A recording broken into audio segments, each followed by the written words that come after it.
কিন্তু আজ 17 আগস্ট রবিবার দক্ষিণবঙ্গ জুড়ে মনসুন বৃষ্টির দাপট। এখন থেকে স্পষ্ট কলকাতা সহ উত্তর 24 পরগনা এবং দক্ষিণ 24 পরগনার বেশ কিছু এলাকায় সকাল থেকে মেঘলা আকাশে মধ্যে হালকা থেকে ভারী বৃষ্টি নামছে। দুপুরের থেকে ভারী বর্ষণের সম্ভাবনা রয়েছে। তাপমাত্রা প্রায় 32 থেকে 33 ডিগ্রি সেলসিয়াসের মধ্যে ঘোরাফেরা করবে।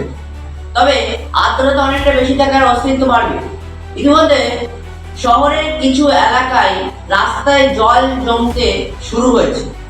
যাতায়াত সমস্যা হতে পারে। জেলায় বজ্রঝড় ও দমকা হওয়ার সম্ভাবনা আছে। কিছু কিছু জায়গায় 30 থেকে 40 কিলোমিটার বেগে ঝোড়ো হাওয়া বওয়া যেতে পারে। দুপুর ও বিকেলের দিকে হালকা থেকে মাঝারি বৃষ্টি অব্যাহত থাকে। কয়েকটি স্থানে ভারী বজ্রঝড়েরও আশঙ্কা রয়েছে। দক্ষিণ 24 পরগনায় উপকূলবর্তী অঞ্চলে বৃষ্টির পরিমাণ তুলনামূলকভাবে বেশি হতে পারে।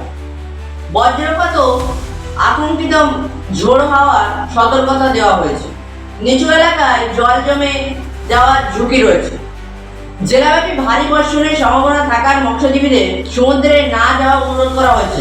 আলিপুর আবহাওয়া দপ্তর। এবং ভিডিওটি কেমন হয়েছে কমেন্ট করে জানাবেন এবং এরকম ধরনের নতুন নতুন আবহাওয়ার খবর পেতে আমাদের চ্যানেলটি সাবস্ক্রাইব করুন। আপনারা দেখছেন এমপি গ্লোবাল, আপনাদের শুভ।